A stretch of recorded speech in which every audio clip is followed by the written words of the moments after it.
एक बहू जिसने घर का माहौल बदल दिया। एक सेठ के 7 बेटे थे। सभी का विवाह हो चुका था।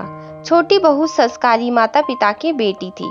बचपन से ही अभिभावकों से अच्छे संस्कार मिलने के कारण उसके रोम रोम में संस्कार बस गया था। ससुराल में घर का सारा काम तो नौकर चाकर करते थे। जेठानियां केवल खाना बनाती थी, उसमें भी खटपट होती रहती थी। छोटी बहू को संस्कार मिले थे कि अपना काम स्वयं करना चाहिए और प्रेम से मिलजुल कर रहना चाहिए। अपना काम स्वयं करने से स्वास्थ्य बढ़िया रहता है।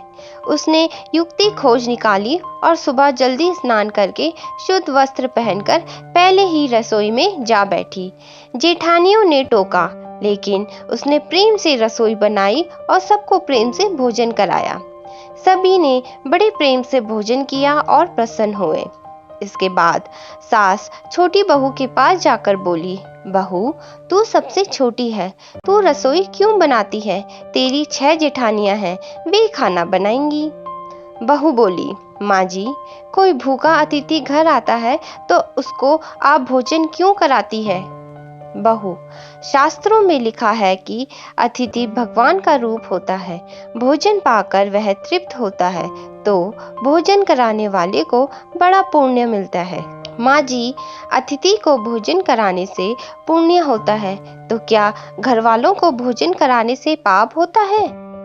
अतिथि भगवान का रूप है तो घर के सभी लोग भी तो भगवान का रूप है, क्योंकि भगवान का निवास तो सब में है। अन्न आपका, बर्तन आपके, सब चीजें आपकी हैं। मैंने जरा सी मेहनत करके सब में भगवत भाव रखकर रसोई बनाकर खिलाने की थोड़ी सी सेवा कर ली तो मुझे पुण्य मिलेगा ही नहीं। सब प्रेम से भोजन करके तृप्त और प्रसन्न होंगे तो कितनी खुशी होगी। इसलिए माँ जी, आप रसोई मुझे बनाने दें। कुछ मेहनत करूंगी तो स्वास्थ्य भी अच्छा रहेगा। सास ने सोचा कि बहू बात तो ठीक ही कहती है। हम इसे सबसे छोटी समझते हैं, पर इसकी बुद्धि सबसे अच्छी है और बहुत संस्कारी भी है। अगले दिन सास सुबह जल्दी स्नान करके रसोई बनाने बैठ गई। बहुओं ने देखा तो बोली, माँ जी, आप क्यों कष्ट करती हैं? सास बोली, तुम्हारी उम्र से मेरी उम्र ज्यादा है, मैं जल्दी मर जाऊंगी। मैं अभी पुण्य नहीं करूंगी तो फिर कब करूंगी? बहुएं बोली, माँ जी, इसमें पुण्य की क्या बात है? यह तो घर का काम है। सास बोली, घर का काम करने से पाप होता है क्या? जब भूखे व्यक्तियों को, साधुओं को भोजन कराने से पुण्य मिलता है तो क्या घर वालों को भोजन कराने से पाप मिलेगा? सभी में ईश्वर का वास है। सास की बातें सुनकर सभी बहुओं को लगा कि इस बारे में तो उन्होंने कभी सोचा ही नहीं। यह युक्ति बहुत बढ़िया है। अब जो बहू पहले जाग जाती वही रसोई बनाने लगती। पहले जो भाव था कि तू रसोई बना, बारी बंधी थी, अब मैं बनाऊं, यह भाव पैदा हुआ तो 8 बारी बध गई, 2 और बढ़ गई, सास और छोटी बहू। काम करने में तू कर, इससे काम बढ़ जाता है और आदमी कम हो जाते हैं। पर मैं करूं, इससे काम हल्का हो जाता है और आदमी बढ़ जाते हैं। छोटी बहू उत्साही थी। सोचा कि अब तो रोटी बनाने में चौथे दिन बारी आती है, फिर क्या किया जाए। घर में गेहूं पीसने की चक्की थी। उसने उससे गेहूं पीसना शुरू कर दिया। मशीन की चक्की का आटा गर्म गर्म बोरी में भर देने से जल जाता है। उसकी रोटी स्वादिष्ट नहीं होती, जबकि हाथ से पीसा गया आटा ठंडा और अधिक पौष्टिक होता है तथा उसकी रोटी भी स्वादिष्ट होती है। छोटी बहू ने गेहूं पीसकर उसकी रोटी बनाई तो सब कहने लगे कि आज तो रोटी का जायका बड़ा विलक्षण है। सास बोली, बहू, तू क्यों गेहूं पीसती है? अपने पास पैसों की कमी है क्या? माँ जी, हाथ से गेहूं पीसने से व्यायाम हो जाता है और बीमारी भी नहीं होती। दूसरी रसोई बनाने से भी ज्यादा पुण्य गेहूं पीसने से होता है।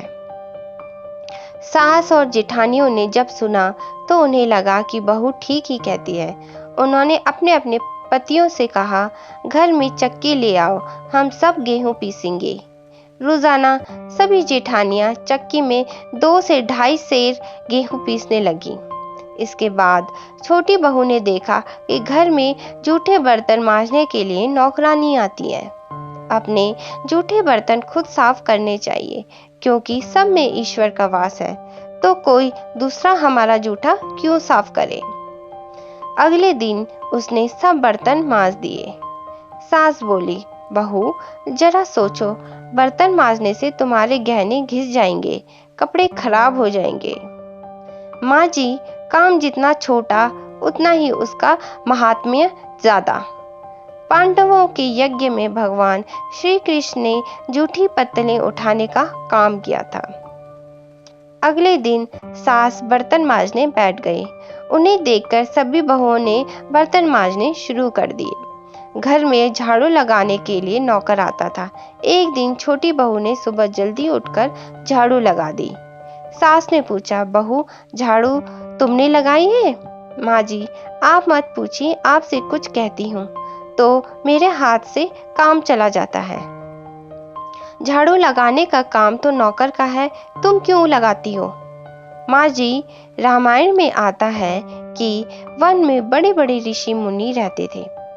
भगवान उनकी कुटिया में न जाकर पहले शबरी की कुटिया में गए थे, क्योंकि शबरी रोज चुपके से झाड़ू लगाती थी। पंपा सरोवर का रास्ता साफ करती थी कि कहीं आते जाते ऋषि मुनियों के पैरों में कंकड़ न चुभ जाए। सास ने देखा कि छोटी बहू तो सबको लूट लेगी, क्योंकि यह सबका पुण्य अकेले ही ले लेती है। अब सास और सभी बहुओं ने मिलकर झाड़ू लगानी शुरू कर दी। जिस घर में आपस में प्रेम होता है, वहाँ लक्ष्मी का वास होता है, और जहाँ कलह होती है, वहाँ निर्धनता आती है। सेठ का तो धन दिनों दिन बढ़ने लगा। उसने घर की सभी स्त्रियों के लिए गहने और कपड़े बनवा दिए। छोटी बहू ससुर से मिले गहने लेकर बड़ी जेठानी के पास जाकर बोली, आपके बच्चे हैं, उनका विवाह करोगी तो गहने बनवाने पड़ेंगे। मुझे तो अभी कोई बच्चा है नहीं, इसलिए इन गहनों को आप रख लीजिए। गहने जेठानी को देकर छोटी बहू ने कुछ पैसे और कपड़े नौकरों में बांट दिए। सास ने देखा तो बोली, बहू यह तुम क्या करती हो? तेरे ससुर ने सबको गहने बनवा कर दिए हैं और तुमने उन्हें जेठानी को दे दिए, पैसे और कपड़े नौकरों में बांट दिए। माँ जी, मैं अकेले इतना संग्रह करके क्या करूँगी? अपनी चीज किसी जरूरतमंद के काम आ जाए तो आत्मिक संतोष मिलता है, और दान करने का तो अमिट पुण्य मिलता ही है।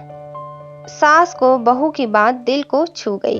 वह सेठ के पास जाकर बोली, मैं नौकरों में धोती साड़ी बांटूंगी, और आसपास में जो गरीब परिवार रहते हैं उनके बच्चों का फीस मैं स्वयं भरूंगी।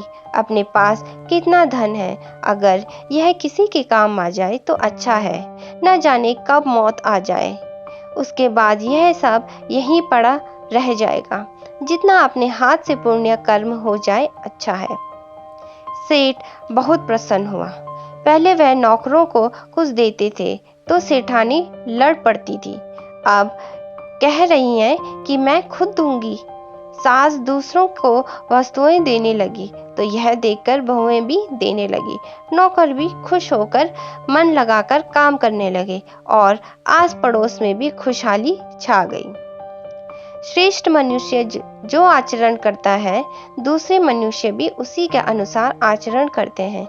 छोटी बहू ने जो आचरण किया, उससे उसके घर का तो सुधार हुआ ही, साथ में पड़ोस पर भी अच्छा असर पड़ा। उनके घर भी सुधर गए। देने के भाव से आपस में प्रेम भाईचारा बढ़ गया। इस तरह बहू को संस्कार से मिली सूझबूझ ने उसके घर के साथ साथ अनेक घरों को खुशहाल कर दिया। अगर आपको हमारी कहानी पसंद आती है तो चैनल को लाइक, शेयर और सब्सक्राइब जरूर करें।